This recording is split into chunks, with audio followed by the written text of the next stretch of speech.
itu datang kepadanya sinyal. Hampir orang-orang Islam orang non-muslim yang datang kepada saya ucapin syahadat.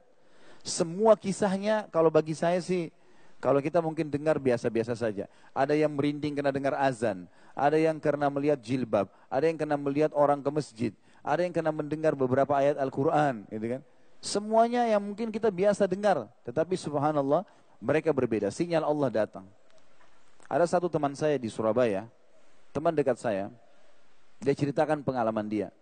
Tetangganya ada seorang pastor. Pastor ini berarti orang Katolik. Kemudian dia bilang, "Pastor, saya ini kebetulan teman saya ini bukan dai, tapi dia sering hadir di pengajian dan orangnya humoris, suka lelucon gitu ya. Maka dia datang kepada pastor, dia bilang, 'Pastor, bisa saya ngobrol sebentar?' Kata pastornya, 'Silahkan.' Dia bilang, 'Saya terus terang pastor bingung dengan agama saya.' Islam maksudnya. Padahal orang ini istiqomahnya luar biasa, suka dengan Islam, dengan Islam. Tapi dia bilang gitu, ini cara dia ya. Kemudian pastornya dia bilang, ini saya yang lebih bingung lagi, ada Al-Quran dan ada terjemahan bahasa Indonesia. Ada satu surah dalam Al-Quran yang membuat saya lebih bingung dengan Islam. Ini surah Al-Ikhlas. Ada kalimat dalam Al-Ikhlas, lam yalid walam yulad. Tidak beranak, tidak diperanakkan. Tuhan itu enggak punya asas, enggak ada orang tuanya, dan tidak ada juga jalurnya ke bawah. Enggak ada anak-anaknya. Karena kalau ada orang tua, pasti ada kakek, nenek. Kalau ada anak, pasti ada cucu dan cicit dan seterusnya. Kata pasturnya langsung, memang agama kamu itu membingungkan. Gitu.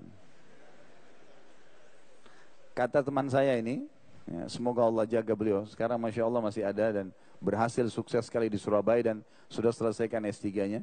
Dia bilang, begini aja pastor, saya kasih Quran terjemahan ini, pastor coba pelajari, kasih saya Injil, terjemahan saya pelajari. Seminggu kemudian kita ketemu, siapa tahu ada jawaban.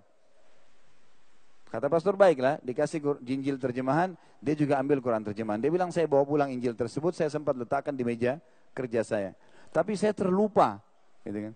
Selama seminggu saya tersibukkan dengan kegiatan-kegiatan, lalu kemudian saya ketemu lagi seminggu kemudian. Ternyata pastor ini serius membaca ayat lam yalid walam yulad. Lam yalid walam yulad. Ini terputar-putar dibaca terus. Dia bilang setelah seminggu saya ketemu, lalu kemudian saya tanya, pastor ada waktu? Ada. Bisa saya masuk? Silakan. Bagaimana pendapat pastor? Ada jawaban enggak yang kebingungan saya kemarin? Pastornya bilang, kayaknya agama kamu yang benar deh. Memang kayaknya Tuhan enggak boleh punya asas, enggak boleh punya bawah. Kalau Tuhan itu harus dia esa, gitu kan. Akhirnya sama teman saya diajak, kalau gitu syahadat aja pastor. Masuk Islam di tangan dia. Sesuatu yang kadang-kadang tidak masuk di akal kita. Ada teman saya di Makassar kemarin, Syekh Ali Rimi dari Mekah, dan ada satu lagi Syekh Hamad dari wilayah Hail. Dua orang ini diutus oleh Saudi jadi dosen, satu di UIN, satu di UMI di Makassar. Saya sering kali kalau waktu berapa tahun lalu saya di Makassar, ini kisah sekitar mungkin 9-10 tahun yang lalu, saya telepon, sering kalau ada apa-apa saya beritakan, akhi kalau butuh apa-apa telepon saya saja. Dia bilang, baiklah. Satu waktu dia telepon saya, dia bilang, Khalid coba kesini penting. Saya bilang, kenapa? Dia bilang, ada orang mau masuk Islam. Baiklah kalau gitu saya datang.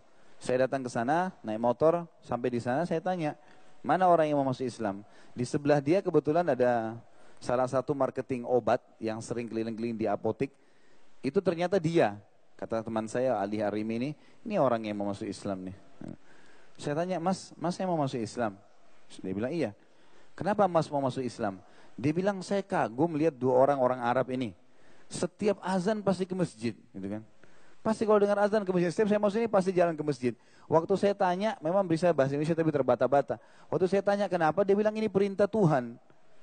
Dia bilang, saya pertemukan dengan keadaan saya seminggu sekali ke gereja aja saya masih malas. Ini orang satu hari dipanggil, waktu saya tanya berapa kali, dia bilang 5 kali. Begitu rajinnya dia pergi. Kalau gitu saya tahu ini agama benar, saya mau ikut deh. Hanya begitu. Antum sekarang dengar azan sehari berapa kali? Jawab gak ke masjid? Jadi unik sekali gitu ya. Orang masuk Islam itu sesuatu yang luar biasa. Jadi jangan pernah berpikir, oh Islam ini sulit untuk ditawarkan. Oh Islam ini diterima atau enggak ya? Untuk berdialog, untuk berbicara menawarkan Islam, saya harus hafal Injil enggak? Atau saya hafal Taurat enggak? Itu tidak perlu. Tawarkan Islam, selebihnya tawakal kepada Allah. Karena tugas kita hanya menyampaikan. Allah berkata kepada Nabi Muhammad SAW dalam Al-Quran, "Ma alaika illal balagh."